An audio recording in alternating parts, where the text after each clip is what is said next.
Hello, everyone. Welcome into Yelling from the Couch. I'm Brent Humphreys, joined by my co-host, Gage Bertovich, once again. And today, we have finally made it to the 8th division of our breakdowns in the NFL. Not the number 8th division as in rankings. That'd be number 1, in my opinion, and in Gage's opinion, too. Bet if you ask him, that's what he'd tell you. Absolutely. The Absolutely. AFC. The AFC North, Gage. How we doing, man? Doing good. Weather's changing, so a little bit of a cough going, but outside of that, baseball's done, basically. Baseball's done. Baseball's done. So, we are just a week away. Less than that at the time of recording this. I mean, next Thursday, first game, and then Sunday, everything kicks off. I am so excited. Me too. Cannot wait for it to get here. We're going to go over the AFC North. Before we get to that, a few little things here. Baseball's definitely over. No need to even touch on it. Wednesday night, it completely ended. Nothing else is going on. I know there's other games going on, but it's over. It's over with. They got us to for my team, they got me to football season. Thank you for that. We'll get off here and we'll start football. This past week, also in Bengals land, they made a little news. Finally, they signed Trey Hendrickson. Actually, they don't sign Trey Hendrickson. They just give him a raise, $30 million for 1 year. Gabe, what'd you think about what do you think about that news there with Trey Hendrickson? Talk about confusion. Why would you not want to? And now, after the news that came later that week with the Cowboys and Packers, Trey Hendrickson's going to want a little bit more money, and the Bengals are not going to be able to afford it. They already got, 75% of their cap going to 3 players on offense? Yeah, it's a 1 year deal and he's done after this year. I texted you and I said, well, they'll probably tag him for a second year. They ain't tagging him now at that price. That's not happening. That has went out the window after what happened yesterday, which I did a podcast with my new co-host on the college football end, Gordon, and Gordon's a Packers fan. And he texted me the other day and he said there's rumors that Micah Parsons is going to the Packers. And I'm like, Jerry's getting this done before the season's over with. He's going to sign him back. It's what he loves to do. He loves the drama. And yesterday it comes out that the Packers trade Kenny Clark and 2 first-round picks for Micah Parsons. And I'm like, well, I missed that one. Yeah, and then the Packers give him a 4-year, I believe, $188 million extension. This guy just reset the entire market for linebackers. I am so glad as a Steelers fan that TJ Watt signed his extension when he did. Otherwise, there is no way we'd be able to afford it. This is why the Bengals should have given Trey an extension back in the offseason, and you would have had him for 3 more years. And like I said earlier in the year, you gave him 3 years. At the end of those 3 years, you shake his hand, thank him for his time here, and go on about yourself and start over. But now he's going to go get a big deal somewhere else, and that'll be the end of Trey Hendrickson in Cincinnati. But $47 million a year for Micah Parsons. Wow. I didn't see that coming at all. Is it the Micah Parsons part where I didn't see it coming? Yes. Yeah. I didn't see Micah Parsons signing that deal, getting that big of a deal at all. No, neither did I especially non-quarterbacks you never see sign above, 40 some odd million. And for him to almost get 50, wow. I mean, the cap, poor Packers, right? Like, they kind of tied themselves up. On one hand, I can understand the Cowboys not wanting to shell out that money. I mean, you just extended Dak, you got CD's contract, you got the Pickens contract whenever that's coming up, if you extend them, whatever you do there. And then you got everybody else, especially on the defensive side, that we can't afford this guy. So send him off, help your run game out, and the defensive side, get 2 first-round picks that first-round picks, are hit or miss, just like every other pick. But maybe you flip them and get another player, defense, offense, special teams, whatever. Maybe in the future, maybe in the end, this all works out for Jerry Jones and the Cowboys. But for some reason, I highly doubt it. Yeah, if they would have done this deal before the draft, they would have got a whole haul for Micah Parsons. But you do it right before the season comes up like this, and you only get 2 first-round picks out of it. You could have got a little bit more, I think. And Kenny Clark, decent defensive tackle, I guess. But I don't know. I think that the Packers, they got a pretty good deal out of this. But like you said, they're paying for it, though, for sure. I mean, they didn't. It's not at a, it's not a cheap price that they're paying for Micah Parsons. 2 first-round picks and that salary. And the picks, you never know how they're going to turn out. if the Packers make the playoffs, they're going to be picking in the 20s somewhere for those 2 first-round picks.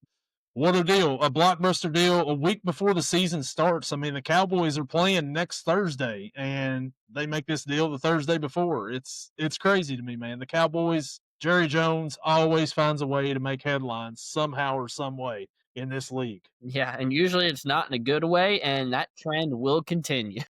Yeah, for the last 30 years, it's not been in a good way. And the best thing about the Cowboys right now may be that documentary they got on Netflix. I don't know. I have not seen the documentary yet, but I want to watch it. But I've heard some interesting things about it. We'll just leave it there. No spoilers or anything. But yeah, I just can't believe it. I was at work when the trade hit, and ESPN sent me like 4 notifications, which again, hate you, ESPN, but thank you. And I was out loud went, "Oh my god!" I feel like I had people staring at me from all angles, whether it be coworkers or customers, and I'm like, "Sorry, guys, y'all don't understand. A big trade just happened in the NFL. Not with Pittsburgh, but it still happened. So it's here. It's done. Unfortunately, we both have to play the Packers this year." We do. And the Packers play the Cowboys in week 4, so that's going to be interesting to see. And it's funny because they were talking, if you think of it, Dallas, the city of Dallas, had a superstar in basketball in Luka Doncic at 26 years old get traded, like their superstar, traded away. And now their 26-year-old superstar in football, Micah Parsons, gets traded away. It must suck to be a Dallas sports fan right now, is all I can say. It's just like the trend that I was talking about last week with the Packers. Brett Favre, 27 Super Bowl. Aaron Rodgers, 27 Super Bowl. Gordon Love, he's 27. Does he get a Super Bowl? And is it because of Micah Parsons? Does Parsons win Defensive Player of the Year? Laughed when you mentioned that last week, like, that's not happening this year. And then they go out and make this trade, and I'm like, it might happen. I don't know. We'll see. It looks a little bit more likely than it did last week. I'm telling you. You never know. Anything's possible. Anything is possible. And now, Gage, this past week, we're getting closer to NFL season. People starting to do some fantasy drafts. I drafted this past week. Gage, you also drafted this past week. Could you let me know who you have drafted so I can compare just to make sure that I don't have the same players you got? Because we know you pick all the players that end up doing something, getting hurt, or, breaking a toenail or something in the locker room to where they can't play that week. You've got to let me know, man, because you're cursed in this fantasy football since we've been doing these pick'ems. You just haven't had the best luck, so I just need to know. So I need to know if I need to go ahead and get rid of some guys or what, or stay away from whoever's in the free agency pool. How'd your fantasy draft go, man? So if you're new to the show and you have no idea what Brent's talking about, it felt like every week we did a pick'em last year, I was like, oh yeah, but I have this guy and he's hurt. Got his replacement. Next week, he's hurt too. Sorry, Jordan Mason and whoever other running backs the Niners had last year. So this year, I feel like I drafted well. Okay. With that being said, I'm just gonna go right down the order here that has listed in ESPN. ESPN, hate you. Start quarterback. We got Lamar Jackson. Now, do you have Lamar too? Quarterback, yes. But there is a good thing. He's in the division, so if he does get hurt, it helps both of us out, at least in that sense. Absolutely. Running back, I feel, is my weak link. I went to the Patriots and got Travion Henderson, and went to the Vikings and got Aaron Jones Sr. Now, if Aaron Jones has a season similar to what he had last year, that'll be fine. Henderson, don't really know if he's even going to be the number 1. So I'm really hoping so. Did that match up with any of yours? No, I had Bijan and RJ Harvey, rookie, so I don't even know if he's starting in Denver, but I've got him. I like RJ Harvey, so. He might be like the number 6 running back listed and still be the starter. Yeah, could be. But I got Bijan, so I feel good about Bijan. I hate this cough. Oh my gosh. Going to receivers, we got top receiver core, CeeDee Lamb and Amon-Ra St. Brown. Shout out to Auto Draft because I was not on in time and they got me those in the first 2 picks. My receivers are kind of my weak spot here, I think. I got Devonta Smith, Ladd McConkey, and DJ Moore. Well, just wait a second, because in my flex, I have DJ Moore. It's also my flex. Tight end, I have the same guy that I had last year, And I'm really hoping that he actually scores a receiving touchdown before he scores a rushing or a fumble recovery touchdown. Trey McBride out of Arizona, great tight end. I feel like he chance to be the number one tight end in the league, but he'll probably end top 3, top 5. The defense, I have the Houston Texans because I feel like they have a really good defense and with some star players. Tell me about that Houston defense. Who's on that defense? Is CJ GJ on there? He's not. It was, right? He was, and then he got hurt. Maybe ready for week 1. I don't know. It feels like that maybe if they make the playoffs, it'll be week 1, but, don't really know. You got Lassiter back there. Yeah. You got Stingley. Yeah. They open up at the Rams, and I'm projected 5.8 points out of them. Thanks a lot, guys. Petrie. You got Petrie back there. Yeah. All the stars. At the kicking spot, someone on a team who has an offense that's very good, so I'm kind of worried he'll get more extra points than anything. But Chase McLaughlin down in Tampa Bay. It's my kicker. Man, our teams are screwed. Yeah, so see, I need to go ahead and drop some guys. And then moving to the bench, I have Zach Charbonnet, because you can never count on Kenneth Walker to have a fully healthy season, and Charbonnet is going to play probably at least 2 or 3 games as the starter. In the next bench position, I took him with my last pick because we didn't really know about Joe Mixon's status for the Texans. I got Nick Chubb with my last pick. Is it him? There's another running back, too, that might take over, and I can't think of his name off the top of my head. But either one of them is going to be running back 1. I'm willing to bet it's Chubb, at least for the first game or 2. And my backup quarterback, going to the division that we talked about last week, I got Jordan Love. I got Jared Goff. Wow, that was in.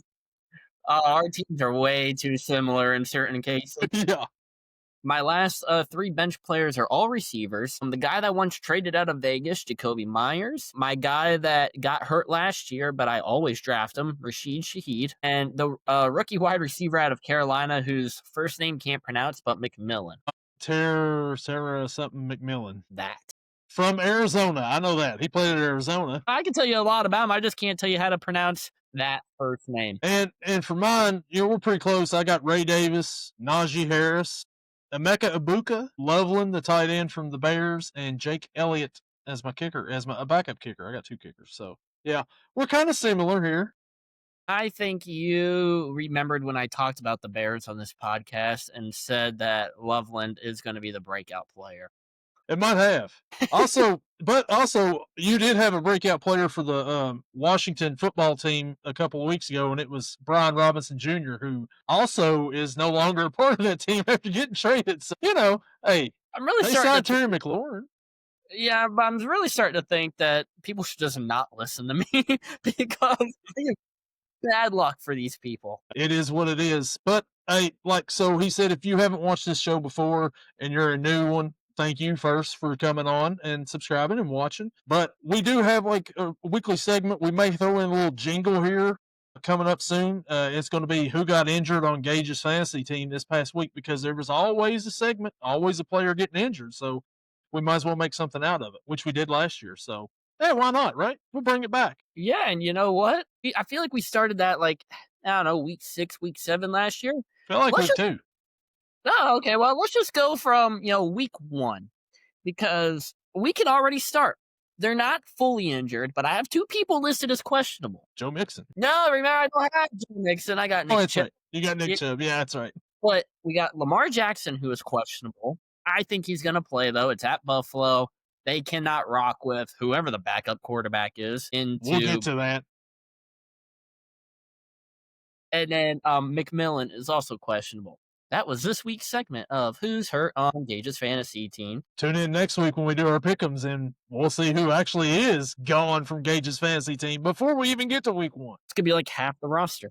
And then it'll be half of mine, too. So probably be all the players that me and him have in common. So we'll see. You are not winning your league this year. I can promise you that. No, there goes my 2-year streak. It's out. I'm done. It's over with. It's a good ride. I'll be like the Kansas City Chiefs. You can win 2, but you ain't winning 3 in a row. Nope, you'll get destroyed when it counts the most. Hey, did anything else happen with them 2? the Chiefs, did they make any news this week or anything like that? I feel like they did, but I also feel like the news went by just at a fast rate of speed, so I'm not really too sure. Do you know? I don't know, man. I was trying to stay engaged with things, but I don't know. I kind of lost track of things too. So I don't know. I don't know if they had anything going on or not. No, man, man, this is all just crashing and burning. God, Yeah. I feel like, the I don't know. It's like the newlywed game or something around here or something. I don't know, man. It's all weird, the news cycle around here. I don't know. man, it's very funny too that Rashi Rice suspended 6 games. That's the That's news. it. That's what it was. Yeah, I had my fingertips all over it and everything, and I just couldn't shake it off. So, and never in my wildest dreams would I have thought that that would have happened. well, just focus. So that's all with the news and notes of the week. Gage, let's get into the AFC North preview, and I will let you once again tell me where you want to start this week. What team do you want to go with? I think let's just start in Baltimore. Why not? Let's start with probably our most hated team in the division, Yeah, just because definitely. they're good. The other Yes. one just sucks. Yes. So the Baltimore Ravens finished last season winning the division, going 12-5. Offense and defense both top 10 in stats. Points scored per game 30.5, ranked third, and in points allowed per game 21.9. Their bet MGM win total set at 11.5 for this season, so right out where they were last year. And then my key question is just, can this team limit their unnecessary mistakes? It's very tempting to throw the blame on Lamar Jackson, who goes from Josh Allen in the regular season to Tyler Huntley in the playoffs. But Lamar Jackson, often he puts the team in a position to win. Week 1, Isaiah Likely not getting his toe in bounds costed them the game. Last season, they ended in Buffalo because Mark Andrews dropped a game-tying 2-point conversion. They always seem to be that close. Now, they did add a couple people, notably safety Malachi Starks, wide receiver DeAndre Hopkins, Jair Alexander in the corner, brand new kicker, rookie Tyler Loop, and then a couple other guys mentioned the backup earlier, Cooper Rush. Welcome to Baltimore, the great value Red Rocket. So, going to move to position to watch. I'm going to go to the tight end position. Mark Andrews turns 30 in September, and he has a very talented backup, Isaiah Likely, turns 25 this past April. They're both in the final years of their contracts. What happens? Do you extend them both? You can't let both of them walk, so you got to sign at least one. I would imagine it's going to be Isaiah Likely, which is why he's listed as my breakout player. Baltimore's top receiving threat last year in the postseason likely led the team 7 receptions, 126 yards, and a touchdown across the 2 playoff games. I'm thinking he's poised to build off of that, so I think you see Isaiah Likely as a starter next year, and Mark Andrews probably with a different team, probably the Washington Commanders, since they like to bring in old tight ends. So are they better than what they were in 2024? Unfortunately, I'm going to say yes. They avoided another offensive line overhaul. They extended left tackle Ronnie Stanley, kept key pieces, and all in all had one of the league's best drafts when you look at it as a whole. They stocked talent across the defense and fortified the offensive line. All they have to do is stop beating themselves up in the playoffs. So 11.5 wins was the win total. I'm going to take the over, and unfortunately, I do think Baltimore wins the division. So the Ravens on offense last year ranked first in the NFL in total yards per game, with a dominant first place in rushing offense, 7th in passing, 3rd in points per game. They also made NFL history by becoming the first ever team with both 4,000 passing yards and 3,000 rushing yards in the single season, finishing with 7,378 total yards. Lamar Jackson at quarterback set career high in passing yards with 4,172 completions and touchdowns while maintaining just 4 interceptions last season. He also rushed for 915 yards, continuing to rewrite the quarterback rushing records. His unique blend of passing and rushing makes defenses pay, unfortunately, and is considered a top-tier quarterback entering the season. Some places have him as number 1 quarterback in the NFL. I think that he is a choke artist myself. No offense, but, he always chokes when he gets to the playoffs. Him and Josh Allen are probably the 2 biggest chokers in the league. Sorry. The Russian attack. Derrick Henry joined Baltimore in 2024 on a 2-year deal and delivered a monster season. Over 1,900 rushing yards, 16 touchdowns, multiple time AFC Player of the Week, and a franchise rushing record of 186 yards in a playoff game. He signed a 2-year extension in May, so hey, 2 more years of him. Offensive line continuity is a huge plus for them. They return 11 of the 12 players that had at least 400 snaps in 2025. In 2024, they returned for 2025. On the pass catching side, you have Zay Flowers, Rod Bateman, Mark Andrews, Isaiah Likely, and newly signed to a 1-year deal, DeAndre Hopkins, who's a vet, but he's getting a little old. And they also drafted Tez Walker out of North Carolina. Come on and raise up. Rashad Bateman had a breakout season last year, and he signed a 3-year, $36 million extension for this. As you mentioned, Likely and Andrews could be free agents after this season. Who do they sign? Probably Likely. Most likely is who I would say. And then you got backup Cooper Rush, who they signed. That's a big, huge signing for them. And then on the defensive side of the ball, the Raiders have some returning guys here too. They have they were one of the best defenses last year. They had 54 sacks last season, which was second in the NFL. Not bad. But from week 9 to season's end, the defense posted first in scoring defense with 16.9 points per game, second in total defense with 291 yards a game. They started out mediocre and turned out to be elite. Otega Oweh's brother, Dafe Owe, Otega Owe is a Kentucky basketball player. His brother chipped in 10 sacks last season. And then Michael Pierce, who was expected to play right before the season started, kind of giving him a little, hey, sorry, but I'm out. Then you got Kyle Van Noy coming back as a linebacker. He had 12.5 sacks last year, but he's kind of hurt right now, I think. So we'll see if he plays. Then in the back end, you got Marlon Humphrey, who's a first-team All-Pro last year with 6 picks, 15 pass deflections, and just an all-around good year. And then they added Jair Alexander, who is hurt, is often hurt. And then they signed Kyle Hamilton for a 4-year, $100 million extension. Bengals. This is where you could learn from the Ravens. Sign these guys early, and you don't have to pay them that much. 4 years, $100 million for Kyle Hamilton is a great deal for the Ravens. So their over-under was 11.5.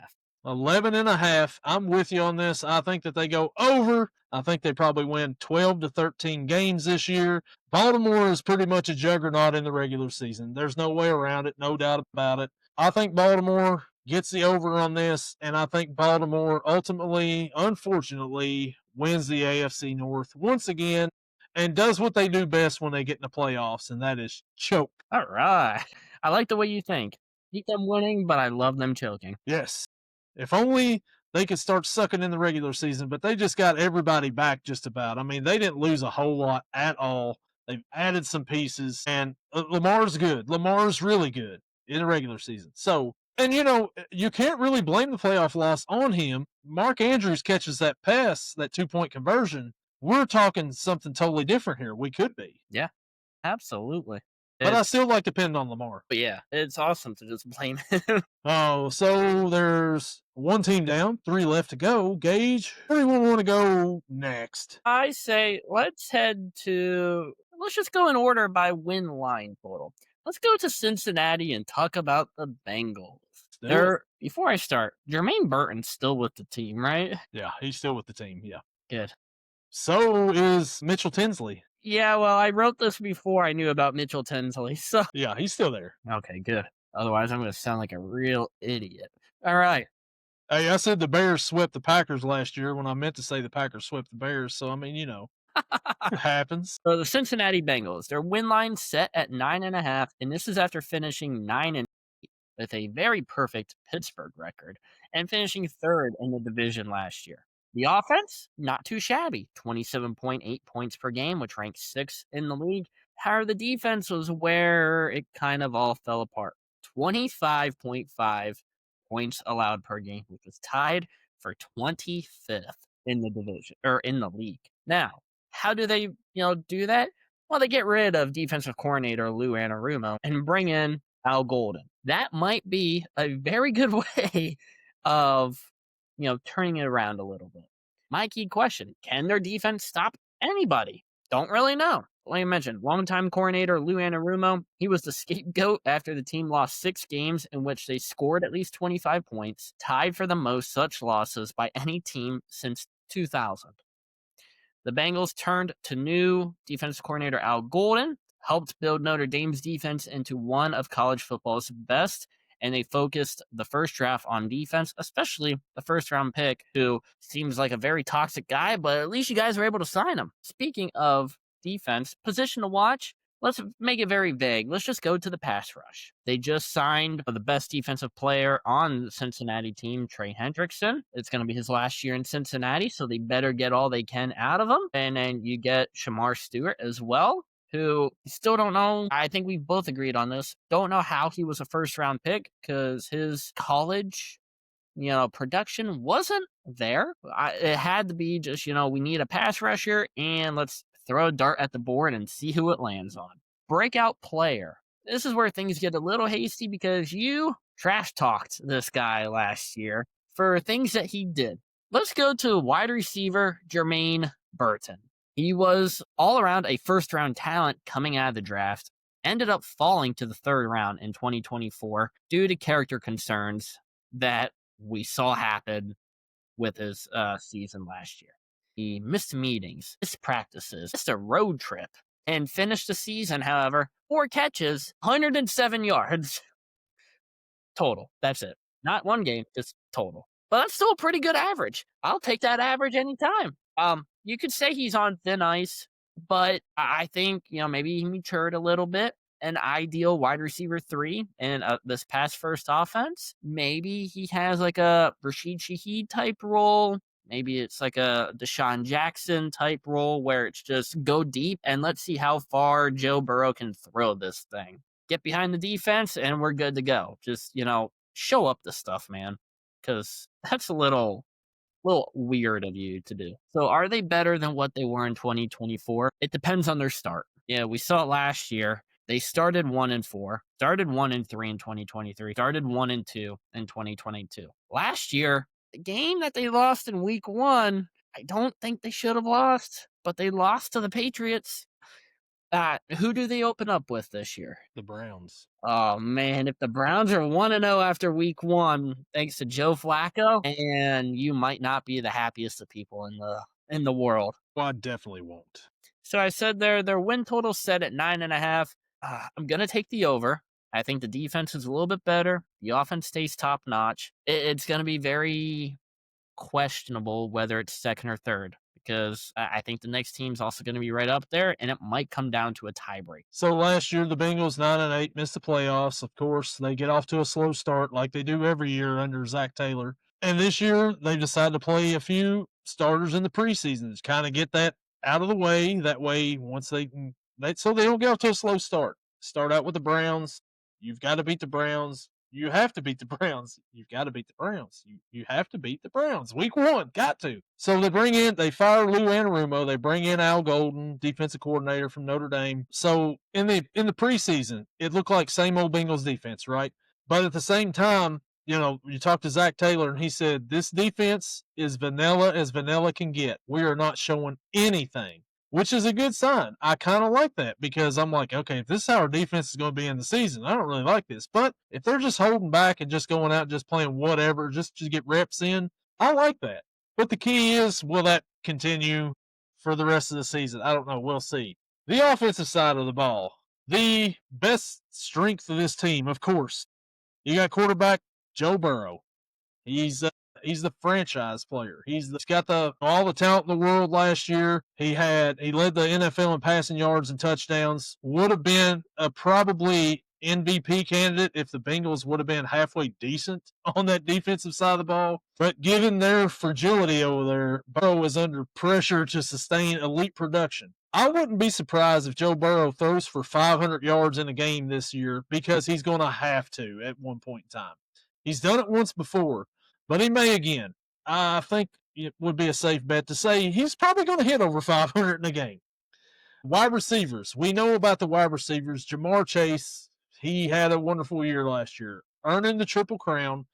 among one of the league's best players overall. And he signed an extension in the offseason along with T. Higgins, who also signed a big extension, 4 year, $115 million for him. So you have probably the best wide receiver duo in the league right here, if not just the AFC in Chase and Higgins. And then after that, you've got a little uncertainty. Jermaine Burton, can he show up? Can he be reliable? Who knows? And you got Charlie Jones, Mitchell Tinsley, who looked great in one preseason game. Can he do it against starters in the NFL, not just backups? We'll see. Tight end, you got Mike Gesicki, Drew Sample, Noah Fant, Andrew Hudson, Cam Grandy. Let's just put all the people that are tight ends on the team. Let's have all of them. 5 tight ends made the 53-man roster. What are we doing here?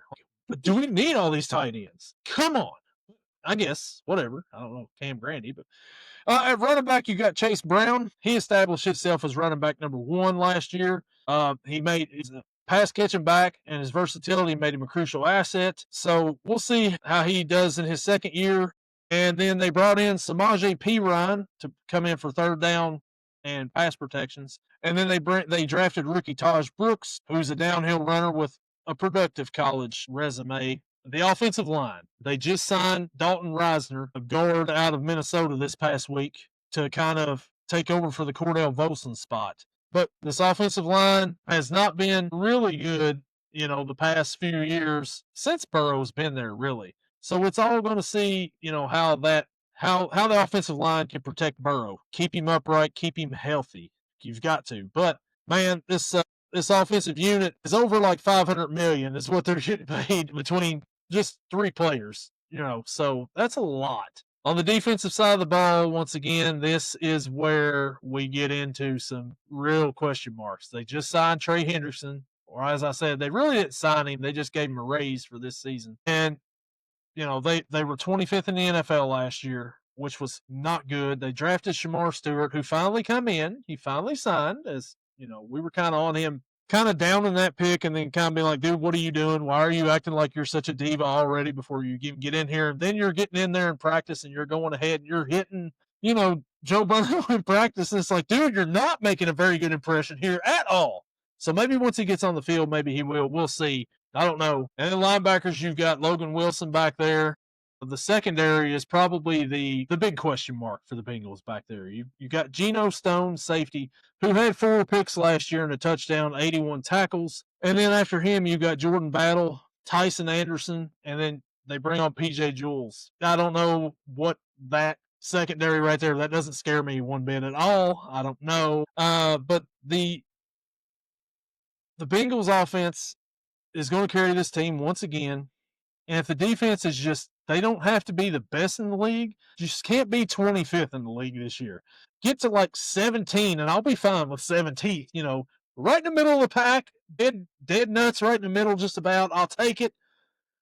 Over under, you said it's 9.5. I'm going over on this with the Bengals. I like them to get 10, maybe 11, and a wild card berth this year. And they sneak in offensively because the offense leads them, of course. So give me the over on the Bengals. All right. Well, I think we got to follow that one up with the team that finished second in the division last year at 10-7, my Pittsburgh Steelers. Offensive wise, they ranked literally middle of the pack. 22.4 points scored per game.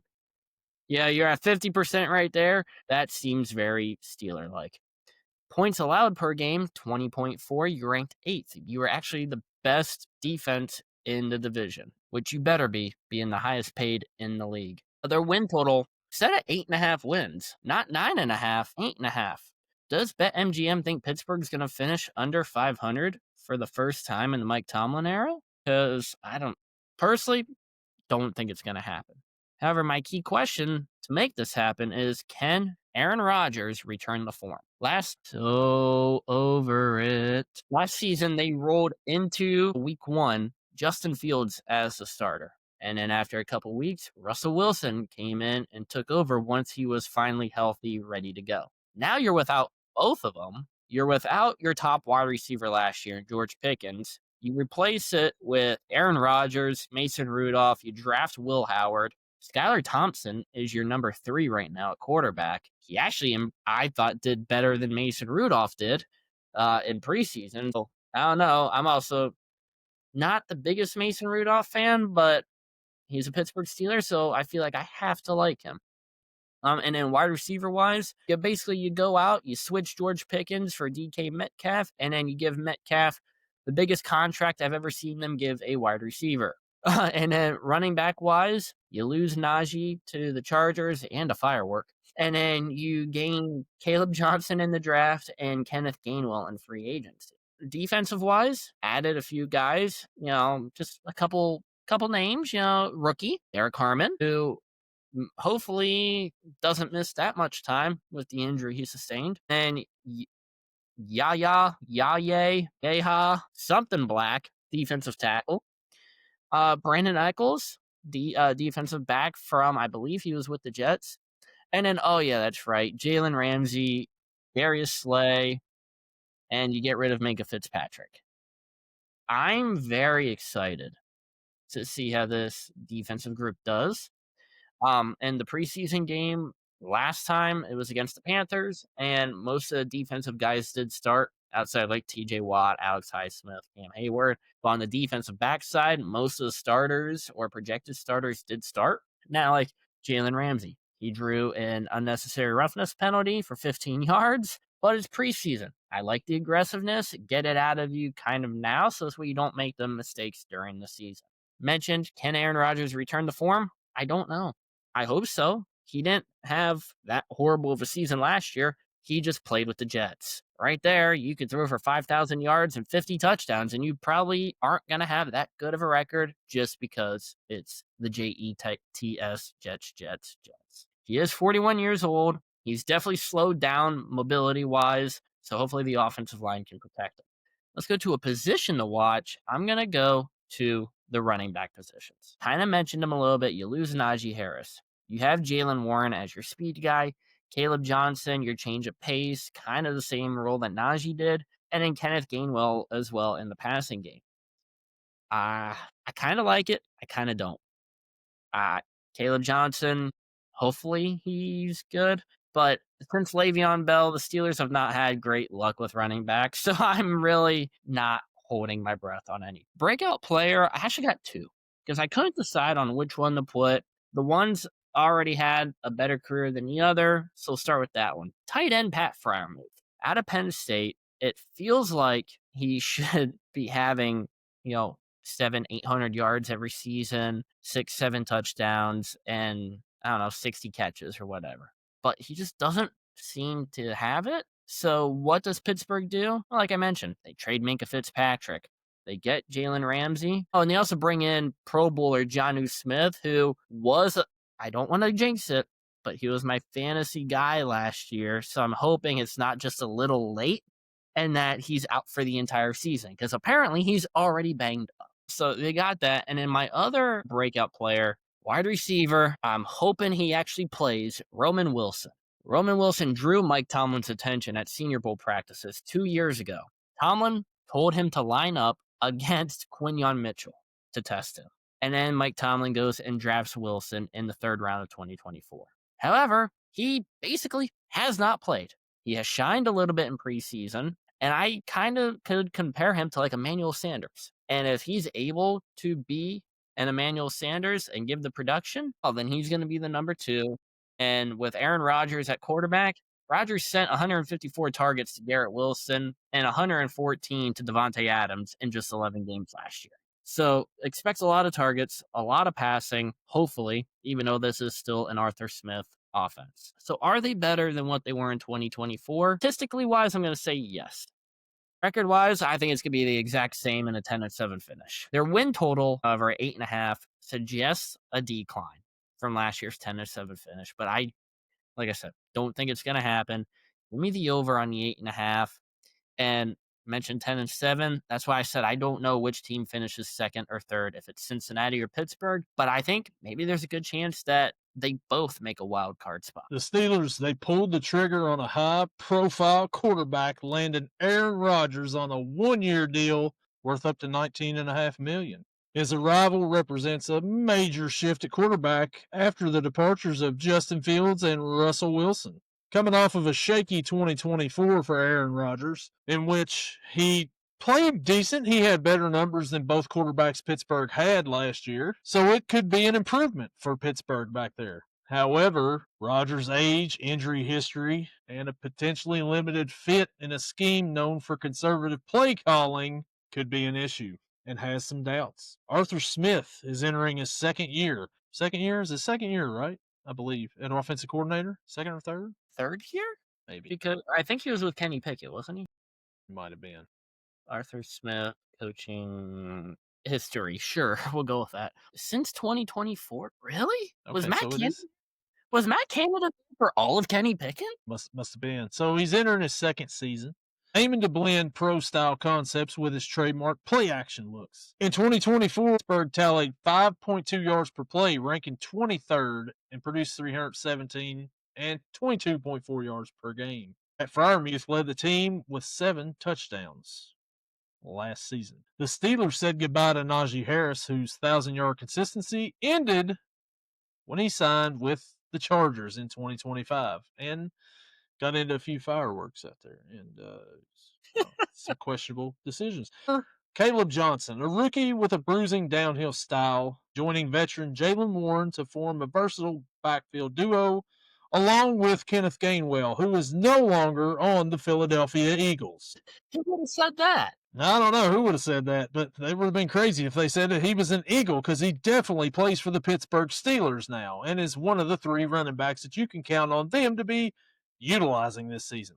Expect it to be a balanced approach for the Pittsburgh offense this year. The wide receiver core, they go out and they get DK Metcalf. He is now the clear number 1 wide receiver, given elite size and speed traits. Pairing him with Aaron Rodgers could mean more vertical back shoulder attack looks, but depth remains thin. Trading away George Pickens to the Dallas Cowboys, they've got wide receivers like Calvin Austin, Roman Wilson, Robert Woods, Scotty Miller, and they're all battling for wide receiver number 2. That is a list of names right there at wide receiver, and that's all that you can really say about that after DK Metcalf. Like you said, will Roman Wilson step up? He could. Veteran Scotty Miller has earned some praise in camp, and he's secured wide receiver number 4 role. Big stuff. Pat Freiermuth remains a security blanket from the tight end position. He leads a group bolstered by Jonnu Smith, Darnell Washington, and Connor Hayward. And Darnell Smith is a large human being. He makes the other guys look like they are middle school tight ends, if you've seen that picture. Wow. I just got to say, Darnell Smith is my favorite tight end for the Steelers. Did I say Darnell Smith? Jonnu Smith, Darnell Washington. Yeah. Jonnu's brother, Darnell, he plays on another team. I'm getting that mixed up too. But Darnell Washington, he makes all the other Pittsburgh tight ends look like middle schoolers. So, yeah, so we'll see how Rodgers if he can get back to somewhat of his form as he had the last few years in Green Bay. I don't know. We'll see, because once he went with the Jets, it was kind of a disaster, right? Especially, the first season, and then trying to get back to it after that is kind of just wasn't. On the defensive side of the ball, this is their strength for sure. Like you said, and it better be with the way that the top paid defense, which you start at edge and TJ Watt. They signed him to a 3-year, $123 million extension. They got it done early enough to where he didn't wait till the end of the week, or they weren't trading him away to the Packers or whoever. So, yeah, and then you got Cameron Hayward, who is also up front, interior lineman there. And then you got first-round pick Derek Harmon from Oregon. As you mentioned, Yaya Black. So linebacker, Alex Highsmith, Patrick Queen. And from the draft, you get, did they draft Jack Sawyer? They did. I forgot about that. Jack Sawyer. Ohio State runner. If you've not seen the call of Jack Sawyer getting the interception against Michigan with Gus Johnson losing his voice and his mind, stop what you're doing right now, look that up, and then come back and watch the rest of this podcast, because it is gold. And then at safety, in the backfield, no, in the back end of the defense, you trade and you get Jalen Ramsey, you bring in Darius Slay, you've got Joey Porter Jr., who, Gage, I may say something here about Joey Porter Jr., you may agree, you may disagree. I think he's a little overrated. He could not. I don't know how many penalties he had last year against the Bengals offense because he couldn't keep his hands off of every wide receiver he was on. He was kind of like a little bit step behind them. So I think he's just a little overrated. I think that could be a little bit of an issue for him back there at corner. I 100% agree. And there were a couple guys that Pittsburgh cut from the 53 man at defensive back that should have stayed, my personal opinion. James Pierre and Beanie Bishop both got cut, both got re signed. So I don't know. Maybe one of them comes up and takes the spot of Joey Porter Jr. if he doesn't know how to keep his hands off of Jamar Chase or T. Higgins. But who knows? He may not even be covering them because they may travel with those two. They may. But Pittsburgh's defense enters 2025 as one of the league's most formidable units: elite pass rush, revamped corners, playmaking, depth at safety, and a defense first approach under Mike Tomlin. Health and depth will be tested early, especially replacing Derek Harmon temporarily. But their over-under is 8.5. I've got Pittsburgh going over. Mike Tomlin does not have losing seasons, ever, at Pittsburgh, and it's not happening this year. I'm with you, man. I think Pittsburgh gets 9 to 10 wins once again, and I think that we're talking maybe 3 teams from the North get in. 2 teams probably getting in with a wild card. I've got Baltimore winning, and I think Cincinnati gets in. And I think Pittsburgh and Cincinnati is probably fighting maybe for that last spot or sixth spot, but they both, I think, could sneak in with wild cards. So give me the over on that too. And so far, man, we've hit over on each team in this division, which leads us to the basement and the Cleveland Browns. Yeah. The Cleveland Browns finished 3-14 last year. One of those wins might have came against Pittsburgh. Points scored per game offensive wise, they were 15.2, which was good enough for dead last in the league. Defensive wise, they allowed 25.6 points per game, which tied for 27th, 0.1 points behind your Cincinnati Bengals. Their BetMGM win line is set at a measly 4.5. Their BetMGM win line is set at a measly 4.5 wins. And, I think one of the things you have to talk about is the 17 quarterbacks that they have or have had some point in this offseason. My key question, I kind of made fun of them. How early is this team drafting in 2026 when the draft comes to Pittsburgh? Now, they got a bunch of quarterbacks in there. Joe Flacco is the starter. Then you also got Dylan Gabriel, Shador Sanders, Bailey Zappi, who they signed to the practice squad, Deshaun Watson, he's there, but just can never play. They got rid of Kenny Pickett as well. So, what other quarterbacks? They also had Snoop Huntley at one point. They got rid of Jameis Winston. Yeah, it feels like the quarterback carousel, instead of over a couple seasons, all happened in one off season.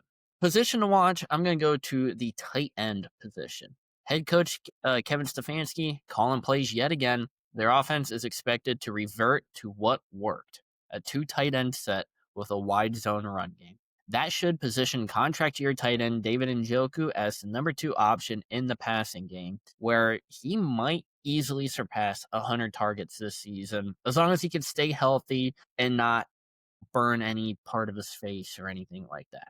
My breakout player, we're going to go to the wide receiver. I like the offense in the AFC North. It really doesn't feel like there's much defense, so let's keep the trend. Wide receiver Cedric Tillman. After Amari Cooper is out, Tillman dominated in the full-time X receiver role. He averaged 10 targets, 8 receptions, and 75 yards across 4 games before his season ended early due to concussion.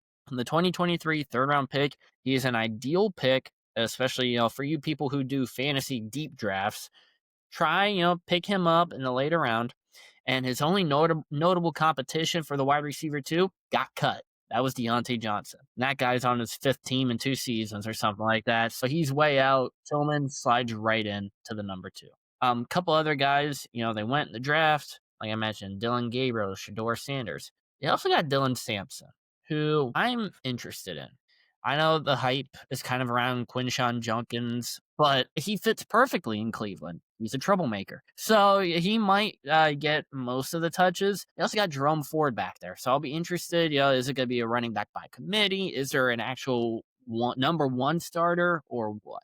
So are they better than what they were in 2024? Yes, but you almost have to be compared to that 3-14 record. The Browns, I mentioned 4.5 wins. Man, I so badly want to take the under, and I think I'm going to.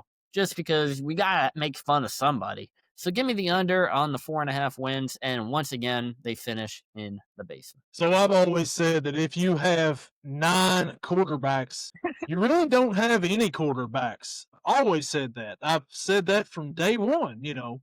But the Browns, they enter 2025 in full reset mode. After a 3-14 season, their offensive metrics last year were abysmal. Dead last or nearly dead last in every meaningful offensive category. So we'll start out at that quarterback position, and we've got 40-year-old Joe Flacco, former Super Bowl winner, enters the season as the starter. Yeah, his veteran presence, whatever, yada yada yada.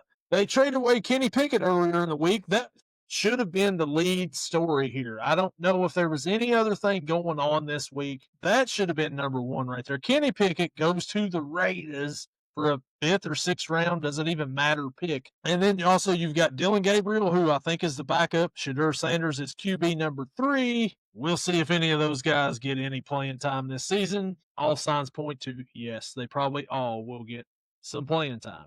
All eyes will be on new offensive coordinator Tommy Rees. He's been praised for his football IQ and his background at Notre Dame and Alabama. So we'll see how he can see if he can turn this offense around. The running game. Nick Chubb is gone. The Browns face serious uncertainty in the running game. The O-line remains a core, anchored by veterans Joel Bitonio, Jack Conklin, Wyatt Teller, and Ethan Pochich. Jerome Ford is expected to lead these running backs, but that could not last all season long. You got Quinshawn Judkins, as you mentioned, the rookie out of Ohio State. He still is yet to sign. So there's that uncertainty. And then also Dylan Sampson, who was a really good running back at Tennessee. He may end up starting here for too long.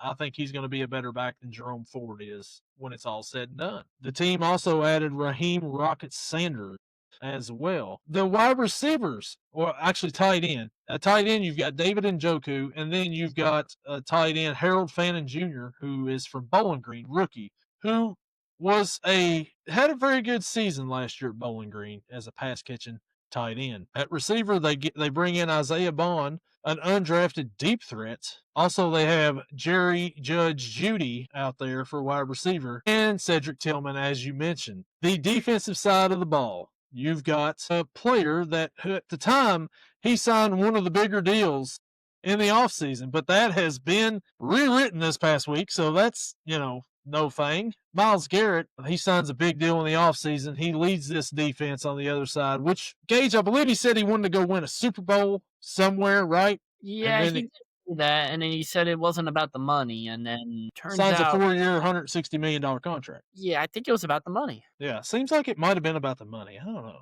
Then they've got Malik Collins. They signed him during free agency. He adds inside rush, bulk, and playmaking potential to fill the void left by Dalvin Tomlinson. Rookie Mason Graham brings some athleticism and disruption to further energize the front. They re-signed Devin Bush at linebacker. You're familiar with that guy. Unfortunately, such a good player in his rookie year, and then got hurt, and then was never the same. So yeah, it makes sense for him to go to Cleveland. And then in the secondary, they've got Denzel Ward, the veteran cornerback. He had 19 pass deflections, 2 interceptions. He's one of the better cornerbacks in the league, probably one of the better players on this Cleveland Browns roster. He's always seems to play the Bengals pretty good and always like, oh man, we got to face Denzel Ward again. Always consistent with him. But then you've got Martin Emerson Jr. back there at 82 tackles last season, but he suffered a season-ending Achilles injury. So that's a significant blow to that end back there. The Cleveland Browns, over-under is 4.5. Yeah. I'm going to have to say it. I'm going to say that the Cleveland Browns hit the under on this one here as well. They go under. Maybe they improve from last season and get to 4 wins. That elusive fourth win is going to get, it's not going to be in week 1. They're not getting one of the wins in week 1. It's not happening, but they will get 4 wins this season. Give me the Cleveland Browns to go under on their win total. I said they're getting 4 wins. They may not get 4 wins. They may get 3, but they're definitely going under 4.5. Give me the under on that for the Cleveland Browns. I am currently looking at the official clevelandbrowns.com/team/depth chart. But just, take a look around. Quarterback, Joe Flacco. We know he's a starter. Second string, they have no one listed.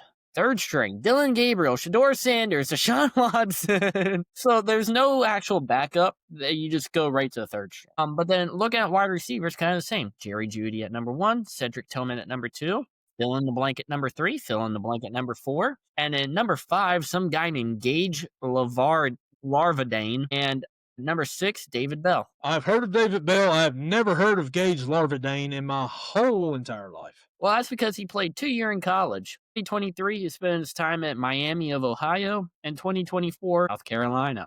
In the 2 years, he finished 23 games, 61 catches, 902 yards, and 7 touchdowns. So that would make sense of why you did that.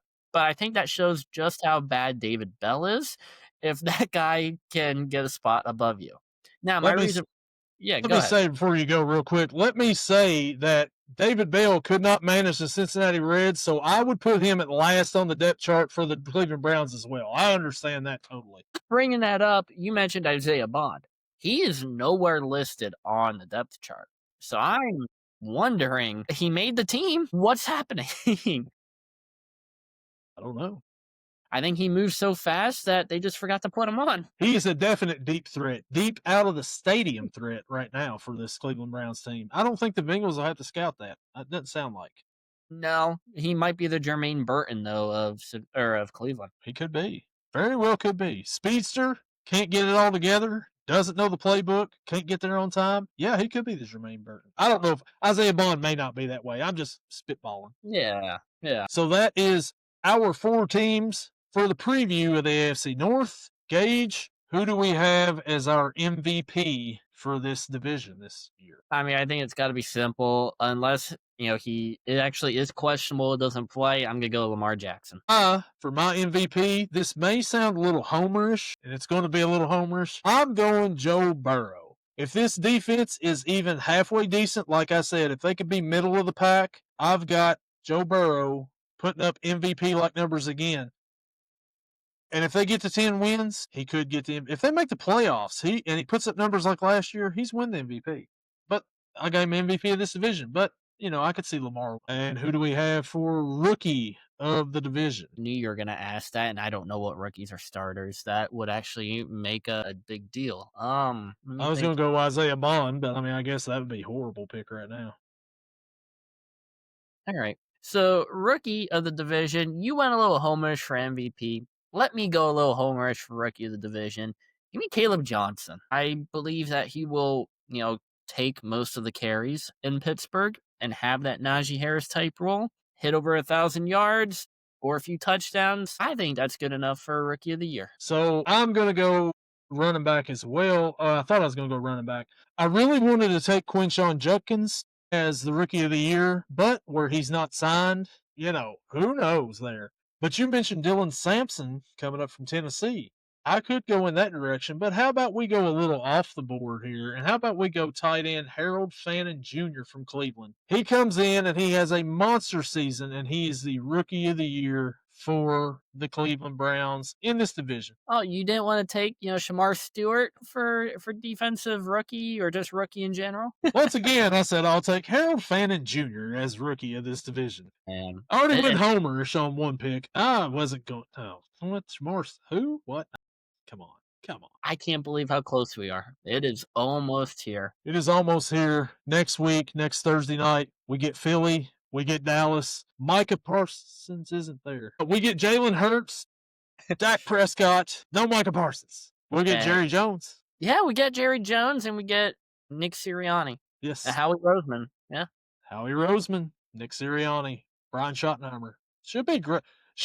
Who else would you want out there in the first game of the season to play the defending Super Bowl champions? Like, wouldn't want the Commanders, right? Why would you want the Commanders? You want the Cowboys. They're in the news right now. Have them play Philly. Have Philly cream them the first game of the season, and then we move on. Well, you really couldn't have the Commanders since they traded away Brian Robinson, and that would have just made it a horrible game. Absolutely, because once they lost him, what else do they really have on that team? You know. I wish I could tell you. I really can't because it's really nothing. Yeah, it's really nothing after that. They signed like Terry McLaurin or whatever, but I mean, who's that guy? And they have a second-year quarterback who was, top 5, 7 quarterback in the league last year. Yeah, yeah. Well, you wouldn't want that on there. Then Debo Samuel's on the team now for some reason. I mean, you really wouldn't want that on prime time first game of the season when you can get the Cowboys, Yeah, America's team. America's team. America's team on America's shipping website video Prime. Yeah, and then next Friday night we got another game. The Kansas City Chiefs play. Who does Kansas City play? It's on YouTube. It'll be right here on YouTube. I believe it's the Second game. Bowl. Is it the It's Chargers? in Brazil. I know that. It is the LA Chargers. Which, I mean, who else would you rather have? I mean, that actually is going to be a pretty good game, I think. Both those teams are pretty good. I can't really Yeah. dog that Uh, game, but it is Actually, in Brazil. yeah. A Brazil game, 8 p.m. here. What time is that there? It's probably close to the same, I would say. Maybe 7, 6, Okay, it'd be at 9 p.m. 9 p.m. Yeah, so they're just south of us, so it's not like Germany or something like that. So Although I time guess looking zones. at it, it depends on what part of Brazil because some of them have really weird times. It's kind of like Kentucky. We've got Eastern and Central time zone over here, so I don't know how y'all do it. I just do Eastern. I don't know anything about the on the western side of Kentucky. They're central. They keep your central time zone over there. You're not throwing me off over here with that stuff. You But have yeah, never visited that part of Kentucky. it is just about here though. We're ready. Next week we will come on here and we will make our picks. Our pick'ems are back, man. Finally, we will be able to pick football, and then the week after that, we can talk about games that have happened. We're here, Gage. We're almost here. We are just about there. And in the meantime, there will be a jingle for who's hurt on the fantasy team. Just saying. Don't know how I'm going to make it, but it'll be made because I'm not a musician or talented in audio editing. So this should be very fun. Yeah, stay tuned for that segment every week. But if you will, like this video, subscribe to this video. If you don't want to watch us on YouTube, we're out there on Spotify. We're on Apple. We're on iHeart. We're on Amazon. We're on Audible. We're on everywhere where you get your podcasts. Check us out. Yelling from the couch. We'll be here next week, and we'll be here for our pick'ems. Gage, I'll see you next week. Later.